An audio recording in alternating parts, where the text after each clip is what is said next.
Ma mère a nonchalamment dit, tu n'étais pas sur la liste des invités. Nous avons pensé que tu te débrouillerais bien toute seule. Puis elle m'a demandé de payer pour leur voyage à Hawaï. J'ai refusé, j'y suis allé moi-même par avion et j'ai dit à papa, j'ai pensé que tu te débrouillerais bien tout seul. J'avais passé tout le printemps à écouter ma famille parler d'Hawaï comme si c'était notre chance de nous sentir à nouveau normaux. Mes parents, ma sœur aînée Sarah, son mari Dan, et moi. Mais leurs bagages étaient alignés près des escaliers, les passeports étaient sur la table du couloir, et Sarah riait devant son téléphone comme si mon humiliation n'était qu'un bruit de fond. « De quoi parles-tu » ai-je demandé. Ma mère a soupiré.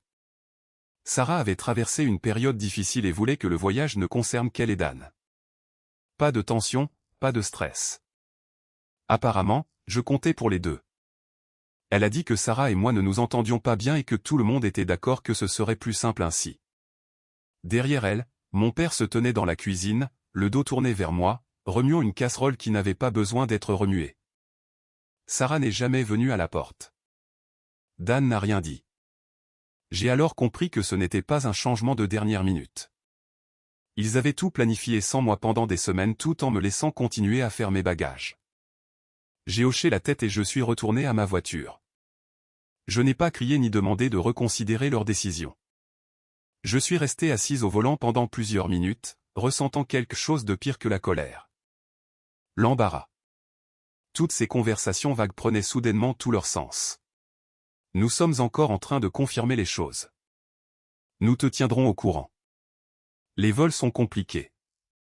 J'avais supposé qu'ils étaient désorganisés. En réalité, ils avaient été assez organisés pour construire des vacances entières autour de mon exclusion.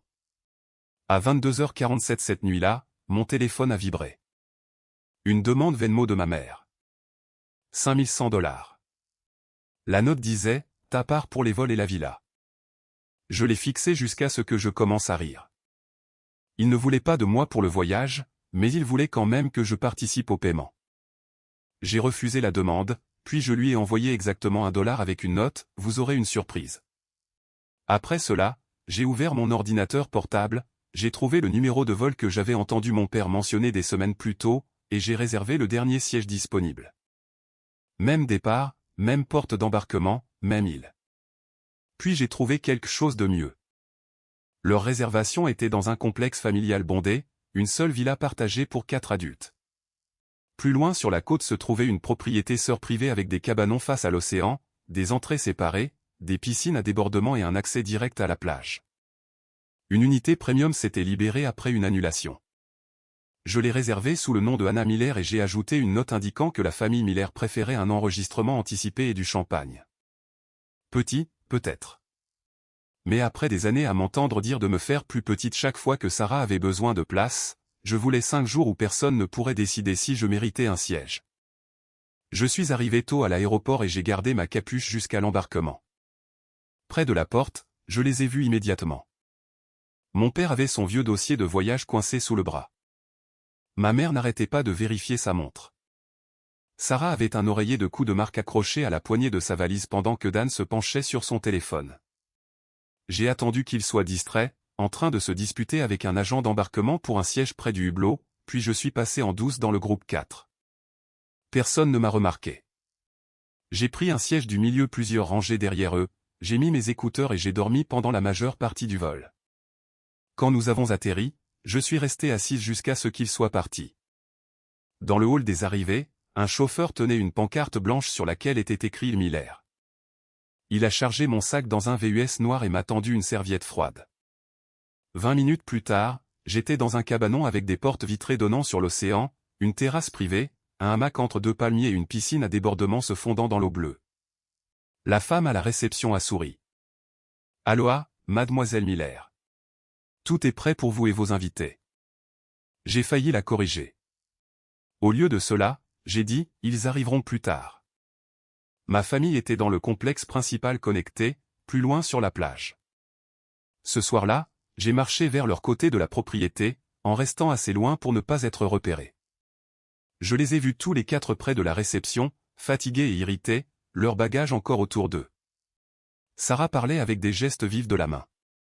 Ma mère avait l'air au bord des larmes. Un membre du personnel ne cessait de s'excuser. D'après ce que j'ai appris plus tard, le système du complexe avait attaché la note Miller VIP à la première réservation Miller enregistrée ce jour-là, la mienne.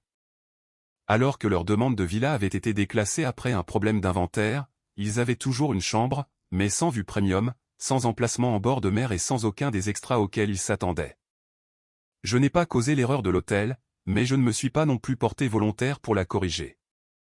Je suis retourné à mon cabanon, j'ai commandé le dîner et j'ai dormi avec les portes entr'ouvertes pour pouvoir entendre l'océan. Le premier matin semblait irréel. Pas de bavardages familiaux, personne ne me demandant de m'excuser pour quelque chose que je n'avais pas fait. Juste des fruits, du café, de l'air chaud et des vagues. Pour la première fois depuis des années, je n'avais pas l'impression de graviter autour de la vie de Sarah. À 9h38, ma mère m'a envoyé un texto, « As-tu fait quelque chose avec notre réservation ?» Je l'ai ignoré. Sarah a suivi. « Nous devons parler. Il se passe quelque chose de bizarre avec la villa. » Puis est arrivé un message vocal que je n'ai jamais ouvert. À midi, mon père a appelé. « As-tu réservé quelque chose à notre nom ?» a-t-il demandé. « À mon nom ?» ai-je corrigé. « Pourquoi ?» a-t-il lancé sèchement. J'ai regardé l'océan et j'ai répété la phrase exacte de ma mère. J'ai pensé que tu te débrouillerais bien tout seul. Il est resté silencieux, puis a raccroché. Cet après-midi-là, j'ai réservé un massage et j'ai rencontré 2 voyageurs, Caleb et Jordan, au bar extérieur. Leur propre voyage de groupe avait échoué, alors ils avaient décidé de profiter de l'île quand même. Nous avons parlé pendant des heures de manière complètement platonique de la mauvaise planification et de l'étrange soulagement de réaliser qu'un plan ruiné pouvait encore devenir un bon souvenir. Le lendemain, j'ai croisé Sarah près d'un bar de plage bondé. Elle était brûlée par le soleil et furieuse. Je portais des lunettes de soleil et une chemise en lin ample, fraîchement sortie de la plongée avec tuba. Elle s'est arrêtée. Nos regards se sont croisés. Aucune de nous n'a parlé. J'ai continué à marcher et pour la première fois, j'ai réalisé que je n'attendais plus qu'il m'invite à revenir. Le 4e matin, quelqu'un du complexe a frappé à la porte de mon cabanon et m'a tendu une enveloppe. Un client nous a demandé de livrer ceci, a-t-elle dit. Il n'y avait pas de nom dessus, seulement le numéro de chambre de Sarah écrit dans le coin. À l'intérieur se trouvaient 3 courtes phrases écrites de la main de ma sœur. Ceci est allé beaucoup trop loin. Tout le monde est embarrassé pour toi. Tu as gâché le voyage. Je l'ai lu 2 fois, non pas parce que ça faisait mal, mais parce que j'essayais de comprendre la logique. Il m'avait délibérément retiré de vacances en famille. J'ai plié la lettre, je l'ai placée sous ma tasse de café pour que la brise ne l'emporte pas et je suis retourné regarder l'océan. Cet après-midi-là, Caleb et Jordan m'ont convaincu de participer à une petite excursion sur les récifs dirigée par un biologiste marin à la retraite qui n'emmenait qu'une poignée de personnes à la fois. Pendant près de 6 heures, mon téléphone est resté enfoui dans mon sac. Nous avons fait de la plongée avec des tortues de mer, mangé de l'ananas sur le bateau et nous sommes arrêtés près d'une portion de côte où il n'y avait aucun hôtel. Jordan a pris une photo pendant que Caleb et moi rions de quelque chose de ridicule que le guide avait dit. Plus tard, une autre photo nous a surpris tous les 3 assis sur le bord du bateau avec l'océan derrière nous. Jordan l'a publié et m'a identifié. J'y ai à peine pensé. Apparemment, ma famille ne pensait à rien d'autre. Au moment de notre retour, j'avais 5 appels manqués de mon père. Son message disait « Supprime ces photos. Tu humilies délibérément cette famille maintenant. » Sarah en a envoyé un autre immédiatement après. Alors, tout ça n'est qu'une sorte de spectacle. Tu es pathétique, Anna. Puis ma mère a envoyé le message qui m'est resté plus longtemps que les autres. Nous t'avons soutenu toute ta vie. Tu as toujours été différente, mais nous ne t'avons jamais traité comme si tu étais différente. Je ne comprends pas ce qui t'est arrivé. Je me suis assise sur le bord de mon lit en relisant cette phrase. Soutenu. Mes parents adoraient ce mot. Chaque compromis qu'ils exigeaient était un soutien. Chaque fois qu'on me disait de laisser Sarah avoir quelque chose parce qu'elle en avait plus besoin, c'était du soutien. Chaque anniversaire où mes plans changeaient parce que Sarah avait une crise. Chaque fête où je m'excusais en premier parce que tout le monde voulait la paix. Chaque conversation où ma mère me disait que j'étais assez forte pour gérer ça, du soutien. Ce soir-là, Caleb et Jordan sont allés en ville pour un concert, mais je suis resté. J'ai marché pieds nus le long de la propriété jusqu'à ce que les lumières du complexe disparaissent derrière moi. Près d'un muret de pierre surplombant l'eau, j'ai remarqué quelqu'un assis seul avec une bière. Dan. Le mari de Sarah avait l'air épuisé. Quand il m'a vu, il a légèrement levé la bouteille, presque en s'excusant. J'ai envisagé de faire demi-tour, mais au lieu de cela, je me suis assise à quelques mètres de lui pendant près d'une minute. Aucun de nous n'a parlé.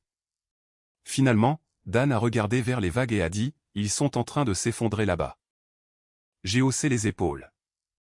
Cela semble fâcheux. Il a eu un rire fatigué. Ta mère a pleuré cet après-midi. Ton père parle à peine. Sarah n'arrête pas de se disputer avec tout le monde. Puis Dan a dit quelque chose qui a changé tout le voyage pour moi. Honnêtement, il pensait que tu resterais à la maison. Je l'ai regardé. Quoi? Il a frotté l'étiquette de sa bouteille de bière avec son pouce. Sarah pensait que tu serais contrarié pendant quelques jours, peut-être que tu enverrais quelques textos en colère, mais elle a dit, tu finis toujours par revenir à la raison.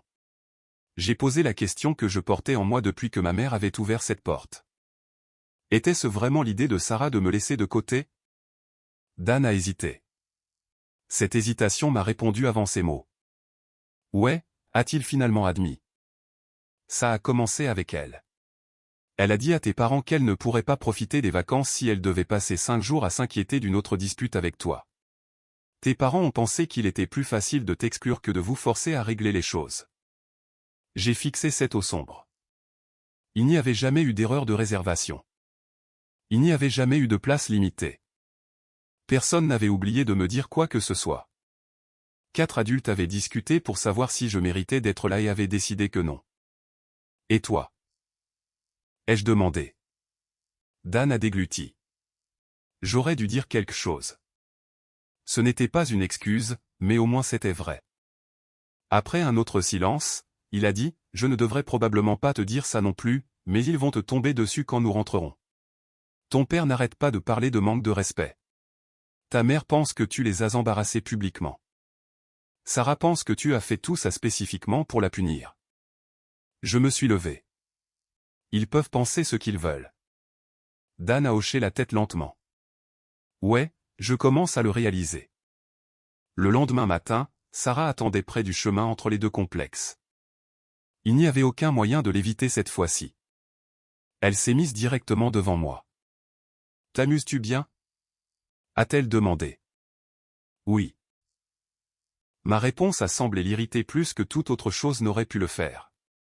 Tu sais, maman n'a presque pas dormi depuis notre arrivée. Je l'ai regardée, et de qui était-ce l'idée de me laisser derrière? Son expression a changé instantanément. Dan m'avait prévenu sans se rendre compte qu'il m'avait donné quelque chose de bien plus précieux que de l'information. La confirmation. Sarah a croisé les bras. C'est exactement pour ça que personne ne voulait de toi ici. Tout doit devenir une confrontation. J'ai presque ri. Tu m'as exclu pour qu'il n'y ait pas de confrontation, Sarah. Maintenant tu me suis sur une plage en exigeant une. Elle a ouvert la bouche, mais je l'ai contournée avant qu'elle ne puisse répondre. Le vol de retour était complètement différent du vol aller. Je suis monté à bord avant ma famille et j'ai pris un siège près du hublot à l'arrière. Quand ils sont entrés, j'ai vu à quel point ils avaient l'air fatigués. Les épaules de ma mère étaient tendues. Mon père portait son dossier sans sa confiance habituelle. Sarah et Dan marchaient à plusieurs pas l'un de l'autre. Plus personne ne riait. Je m'attendais à de la satisfaction, mais il n'y en avait aucune. J'ai regardé Hawaï disparaître sous les nuages et je n'ai presque rien ressenti. Cela m'a surprise plus que leur colère ne l'avait jamais fait. J'avais passé des années à imaginer à quel point ce serait bon s'ils comprenaient enfin ce qu'ils m'avaient fait. Maintenant, je réalisais que je n'avais pas besoin qu'ils comprennent. 2 jours après notre retour, ma mère m'a envoyé un texto, nous suspendons la communication jusqu'à ce que tu sois prête à reconnaître à quel point tu t'es mal comporté. Mon père a suivi avec, nous espérons que tu utiliseras ce temps pour réfléchir aux dommages que tu as causés. Puis une autre demande de paiement est apparue. Cette fois, elle était de $1500, soi-disant pour couvrir les vols, les changements d'hébergement et les dépenses supplémentaires que j'avais causées. Je l'ai refusé. 10 minutes plus tard, ils l'ont renvoyé. Je l'ai refusé à nouveau et j'ai bloqué les 2 comptes. Sarah a réagi différemment. Elle a commencé à m'envoyer des textos constamment. J'espère que ta manigance valait la peine de perdre ta famille. Tu penses vraiment que tu as gagné quelque chose? Tu as toujours été égoïste. Ne t'attends pas à ce que ça disparaisse. Certaines nuits, elle envoyait 4 ou 5 messages vocaux d'affilée. Je les ai tous supprimés sans les écouter. Une semaine plus tard, mon père m'a envoyé un courriel avec pour objet une limite familiale à l'avenir. Je l'ai archivé sans l'ouvrir. Ma mère s'est désabonnée de mes comptes partout. Sarah a continué à envoyer des messages jusqu'à ce que je la mette en sourdine. Au travail, les gens me demandaient comment s'était passé Hawaï, et je répondais simplement, calme. Exactement ce dont j'avais besoin. Caleb et Jordan sont restés en contact pendant un petit moment, envoyant surtout des photos du voyage, mais rien n'avait besoin de devenir permanent. Ils m'avaient simplement rappelé qu'être avec des gens pouvait être facile. À la fin du mois, j'ai supprimé la discussion de groupe de la famille Miller. Ensuite, j'ai ouvert mon calendrier et j'ai supprimé tous les événements familiaux, anniversaires, Thanksgiving, réveillon de Noël, brunch d'anniversaire de mes parents. Un par un, ils ont disparu de l'écran. Pendant des années, ces dates avaient semblé être des obligations gravées dans la pierre. Les voir disparaître avait un air presque cérémoniel. En octobre, près de 3 mois s'étaient écoulés sans une vraie conversation avec qui que ce soit de ma famille.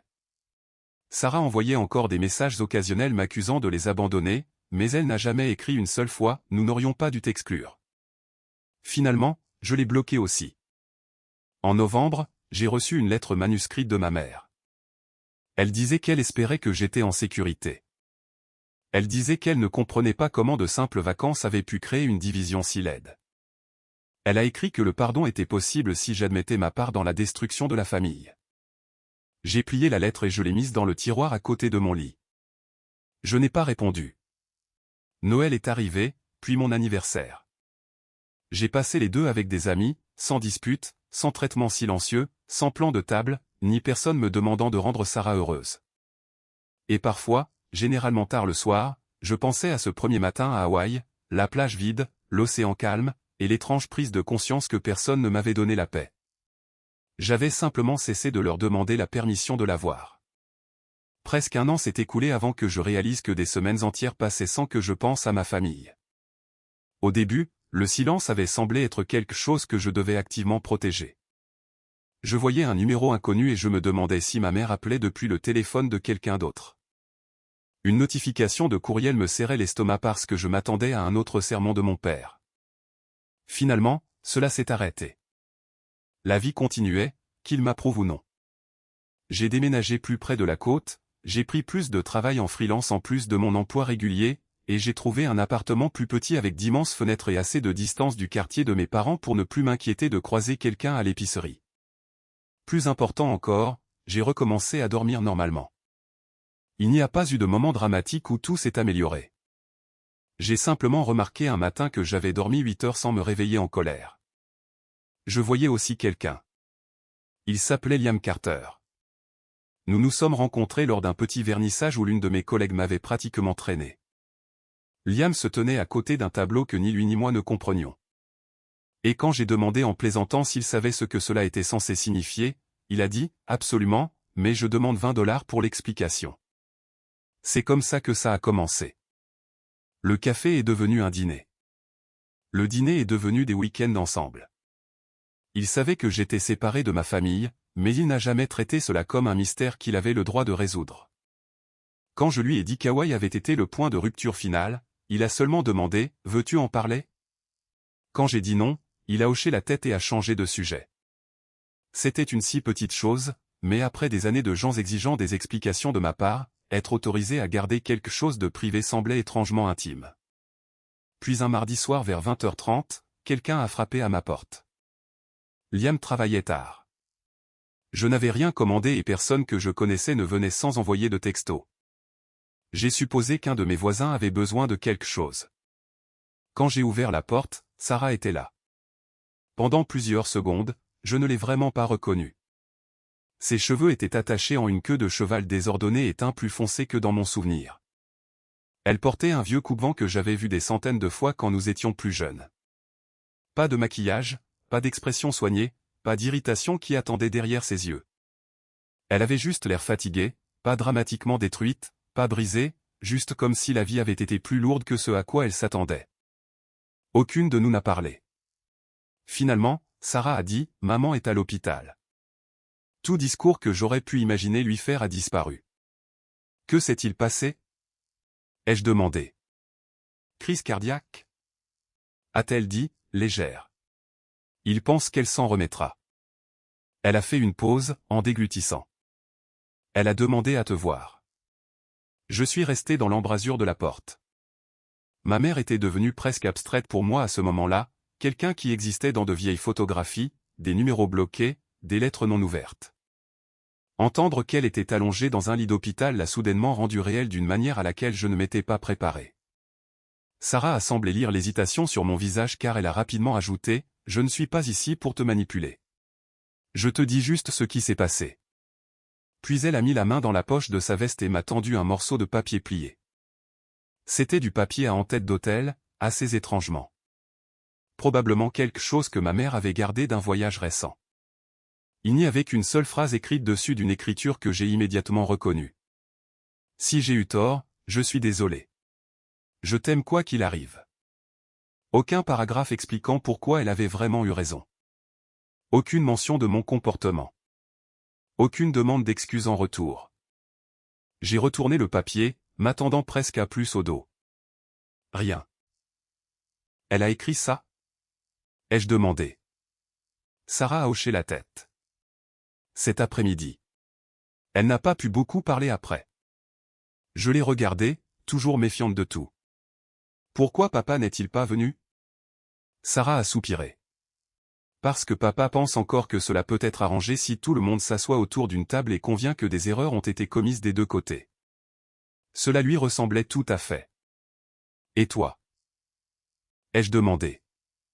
Elle a fixé le sol. Je ne sais plus. Cette réponse m'a prise au dépourvu. Sarah avait toujours su. Elle savait quand j'étais difficile. Elle savait quand maman me protégeait trop. Elle savait quand papa avait besoin de respect. Elle savait pourquoi m'exclure d'Hawaï avait été nécessaire. La certitude avait toujours été l'une de ses armes préférées.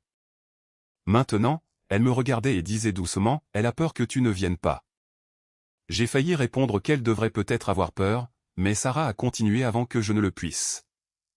Pas parce qu'elle pense que tu es toujours en colère. Elle pense que peut-être tu es vraiment passé à autre chose. Le couloir est devenu complètement silencieux.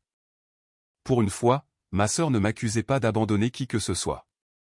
Elle reconnaissait que j'avais peut-être construit une vie qui n'avait plus d'espace vide attendant pour eux. J'ai demandé comment elle était arrivée chez moi. Covoiturage, a-t-elle dit. Ma voiture est au garage. L'ancienne Sarah se serait plainte pendant 15 minutes d'être sans sa voiture. Cette Sarah a simplement fourré ses mains dans les poches de sa veste. Je retourne à l'hôpital. Elle n'a pas demandé si je venais. Elle ne m'a pas dit que maman avait besoin de moi. Elle n'a pas dit que la famille, c'est la famille. Elle s'est tournée vers les escaliers puis s'est arrêtée. Pour ce que ça vaut, Anna, je n'aurais pas dû leur demander de te laisser de côté. Ma prise s'est resserrée sur la note. Sarah ne s'est pas retournée. Je pensais que si tu n'étais pas là, tout serait plus facile. Ça ne l'a pas été. Puis elle est partie. J'ai fermé la porte et je me suis assise à ma table de cuisine avec la note devant moi. Pendant près d'une heure, je n'ai rien fait. J'ai essayé d'imaginer entrer dans l'hôpital et voir ma mère. S'excuserait-elle? Papa commencerait-il immédiatement à parler de réconciliation? L'honnêteté de Sarah survivrait-elle une fois que tout le monde serait dans la même pièce? Je ne savais pas. Et sous toutes ces questions, il y en avait une autre que je détestais admettre. Et si je voulais y aller? Pas parce que j'avais oublié Hawaï ou les années précédentes, pas parce qu'une urgence médicale effaçait quoi que ce soit, mais parce que quelque part sous toute cette distance, elle était toujours ma mère. Liam m'a envoyé un texto vers 22 heures. Tu veux que je passe? J'ai fixé le message pendant un long moment avant de répondre. Pas ce soir. Affaire de famille. Journée bizarre, a-t-il répondu. D'accord, je suis là si tu as besoin de moi. Rien d'autre. Pas d'interrogatoire, pas de demande que je fasse le bon choix. J'ai posé mon téléphone à côté de la note et je suis resté assise là à écouter la circulation dehors. 1 an plus tôt, ma famille avait décidé de ce dont j'avais besoin sans me le demander. Ils avaient décidé que je pouvais supporter d'être seul. Ils avaient décidé que Sarah méritait la paix plus que je ne méritais l'honnêteté. Puis, quand j'ai cessé de participer, ils ont décidé aussi de ce que mon silence signifiait. J'étais égoïste, cruel, en colère, vengeresse. Peut-être que le plus grand changement était que je n'avais plus besoin de prouver qu'aucune de ces descriptions n'était fausse. Je ne suis pas allé à l'hôpital cette nuit-là. Je n'ai pas appelé mon père. Je n'ai pas débloqué Sarah. Mais je n'ai pas non plus jeté la note de ma mère. Le lendemain matin, elle était toujours sur la table de la cuisine, exactement là où je l'avais laissée, pliée en deux. J'ai fait du café et je l'ai fixé pendant que la lumière du soleil se déplaçait lentement sur le comptoir. Peut-être que j'irai la voir. Peut-être pas. Peut-être que le pardon signifierait finalement de les laisser revenir dans ma vie. Ou peut-être que cela signifierait seulement de me souvenir d'eux sans sentir ma poitrine se serrer. Pour la première fois, j'ai compris que la réconciliation n'était pas quelque chose qu'ils pouvaient exiger simplement parce qu'ils étaient enfin prêts. La note est restée sur ma table, en attente. Et pour l'instant, c'était tout. 3 jours après que Sarah soit venue à mon appartement, je suis allé à l'hôpital. Je n'ai dit à personne que je venais. J'ai trouvé la chambre de ma mère à la réception, j'ai pris l'ascenseur jusqu'à l'étage de cardiologie, et je suis resté devant sa porte pendant près de 5 minutes avant d'entrer. Ma mère dormait. Elle avait l'air plus petite que dans mon souvenir, entourée de fils et des sons électroniques silencieux des moniteurs. Mon père était assis près de la fenêtre. Quand il m'a vu, il s'est levé immédiatement. Anna. J'ai levé la main. Je suis ici pour voir maman. Son expression s'est durcie, mais pour une fois, il n'a pas discuté. Je vais chercher un café, a-t-il dit et il est parti. Je me suis assise à côté du lit de ma mère et j'ai réalisé quelque chose que j'aurais dû comprendre des années plus tôt. Je pouvais me soucier du fait qu'elle avait failli mourir sans prétendre qu'elle ne m'avait jamais blessé. Aimer quelqu'un ne nécessitait pas d'abandonner toutes les limites dès qu'il avait besoin de moi. 20 minutes plus tard, elle a ouvert les yeux. Anna. Salut, maman.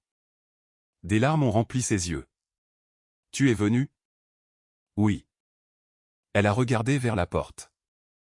Sarah t'a dit qu'elle est venue à mon appartement. Je lui avais dit de ne pas te mettre la pression. Elle ne l'a pas fait. Ma mère a semblé soulagée. Après un long silence, elle a demandé, as-tu reçu ma note? Oui. Je la pensais. J'ai étudié son visage. Quelle partie?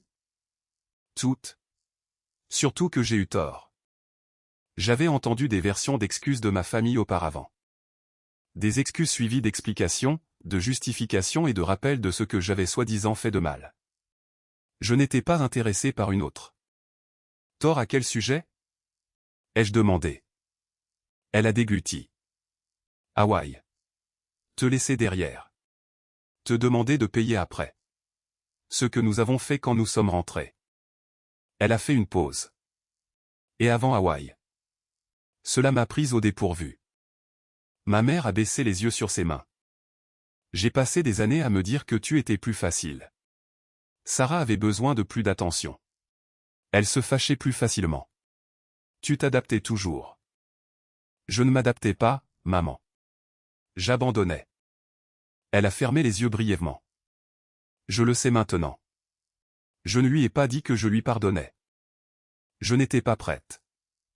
Et peut-être que le pardon n'était pas quelque chose qui devait se produire dans une seule chambre d'hôpital.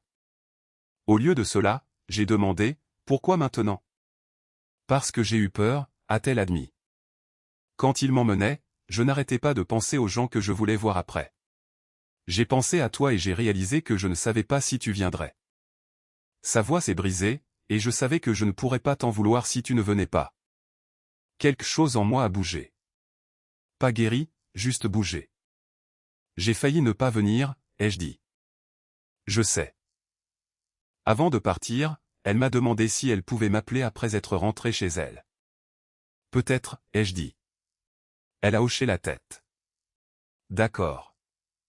Pas de culpabilité, pas d'argument, pas de rappel qu'elle était ma mère.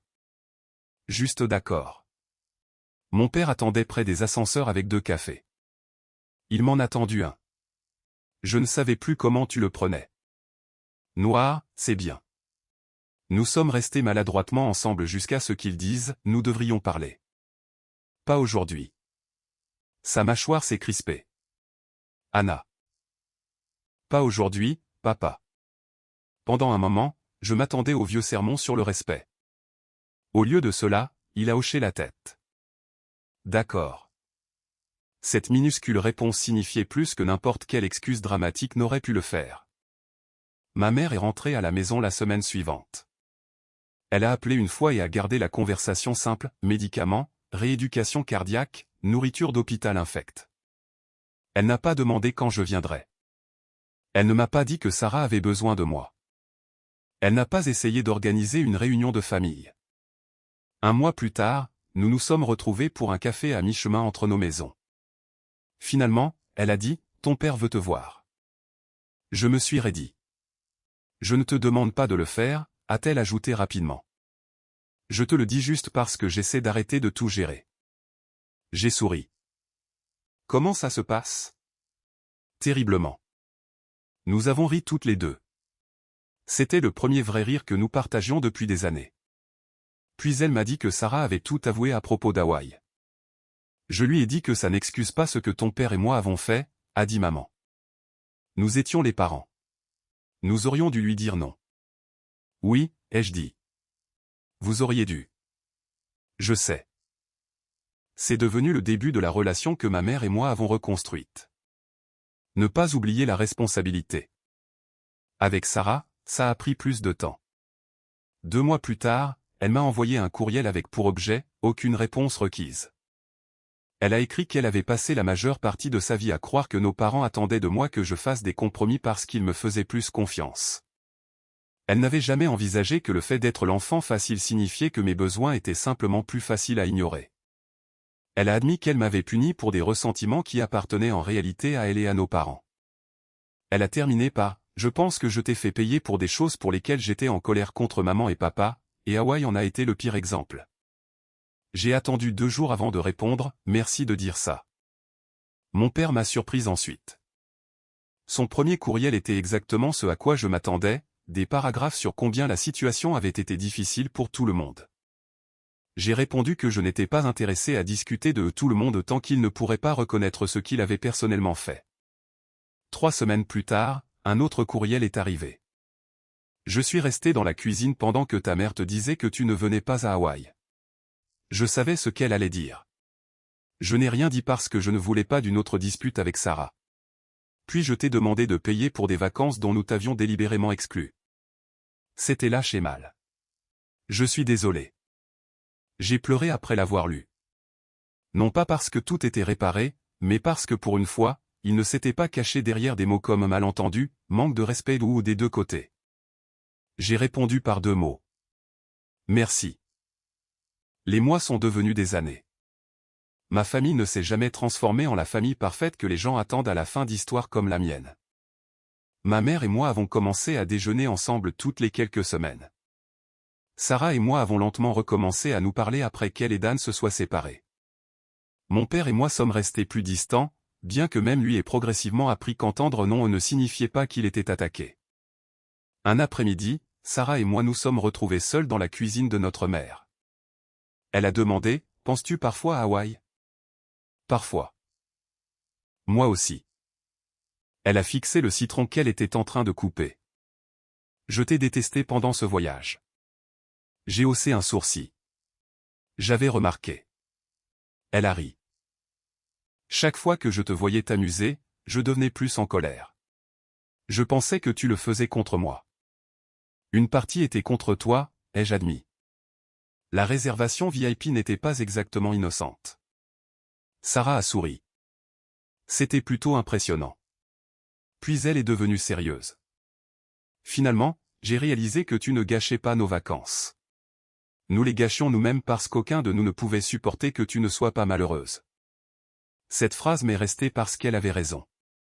Ils s'attendaient à ce que je reste à la maison, en colère et blessé, attendant leur retour pour que nous puissions finalement reprendre les mêmes rôles. Mon bonheur menaçait l'histoire selon laquelle j'avais plus besoin d'eux qu'ils n'avaient besoin de moi. Je n'essayais pas de prouver que je n'avais pas besoin de vous, ai-je dit. J'essayais de me le prouver à moi-même. Sarah a hoché la tête. Je sais. 3 ans après le voyage initial, Liam m'a demandé où je voulais aller pour mon anniversaire. Sans réfléchir, j'ai dit n'importe où sauf Hawaï. Puis je me suis arrêté. Pourquoi pas Hawaï? Ma famille ne possédait pas ces plages parce qu'elles avaient été le théâtre de notre pire dispute. Alors Liam et moi y sommes retournés. Îles différentes, complexes différents, pas de réservation secrète, pas de drame familial, pas de vengeance. Le deuxième matin, nous avons longé la côte jusqu'à ce que nous trouvions une plage presque déserte. En me tenant là, je me suis souvenu de mon premier matin à Hawaï des années plus tôt, buvant du café seul pendant que des messages de colère s'accumulaient sur mon téléphone. À l'époque, je pensais que la liberté signifiait que personne ne pouvait m'atteindre. Maintenant, je la comprenais différemment. La liberté signifiait que les gens pouvaient m'atteindre sans me contrôler. Cela signifiait dire oui parce que je le voulais, pas parce que quelqu'un m'avait appris que dire non était cruel. Mon téléphone a vibré. Sarah m'avait envoyé un message. Maman dit que tu es à Hawaï. Ne t'inquiète pas, personne ne t'envoie de demande Venmo. J'ai ri si fort. Liam a regardé. Devrions-nous lui envoyer $1? A-t-il demandé. Ne me tente pas. J'ai envoyé à Sarah une photo de l'océan. Un instant plus tard, elle a répondu, ça a l'air paisible. J'ai regardé l'eau avant de répondre, ça l'est. Ce soir-là, Liam et moi avons marché le long de la plage alors que le soleil disparaissait derrière l'horizon. Ma famille n'était toujours pas parfaite. Ma mère retombait parfois dans ses vieilles habitudes. Mon père confondait occasionnellement respect et obéissance. Sarah et moi savions toujours exactement quels mots pouvaient nous blesser mutuellement si nous le voulions. Et je m'attendais encore parfois à ce que chaque désaccord devienne un autre Hawaï. La guérison ne nous avait pas transformés en personnes différentes. Elle avait simplement rendu plus difficile pour nous de mentir sur qui nous étions. Des années plus tôt, j'avais cru que la paix viendrait quand ma famille comprendrait enfin ce qu'elle m'avait fait. Au lieu de cela, la paix avait commencé bien plus tôt. Elle avait commencé dans l'allée de mes parents quand ma mère m'avait dit que je n'étais pas invité et que j'étais retourné dans ma voiture au lieu de mendier une place. Elle avait continué quand j'avais réservé mon propre siège, trouvé ma propre chambre, et découvert qu'être exclu de leur plan ne signifiait pas être exclu de la vie. Finalement, certains d'entre eux ont retrouvé le chemin vers moi. Mais cette fois, ils sont passés par une porte que je contrôlais. Certains jours elle était ouverte, d'autres non. Personne d'autre ne pouvait plus décider. Liam a pris ma main alors que la marée effaçait nos empreintes derrière nous. Autrefois, j'aurais peut-être trouvé triste de les voir disparaître. Maintenant, je comprenais que certaines choses étaient censées s'effacer, les vieilles obligations, les vieux ressentiments, les anciennes versions de nous-mêmes construites pour le confort des autres. Quelque part dans mon sac se trouvaient des messages de ma mère, de mon père et de Sarah. Je pourrais répondre plus tard. Personne ne tenait les comptes. Personne n'attendait que je prouve que j'avais ma place. J'ai regardé l'océan et j'ai réalisé qu'Hawaï n'était plus l'endroit où ma famille m'avait abandonné. C'était l'endroit où, des années auparavant, j'avais finalement cessé de m'abandonner moi-même.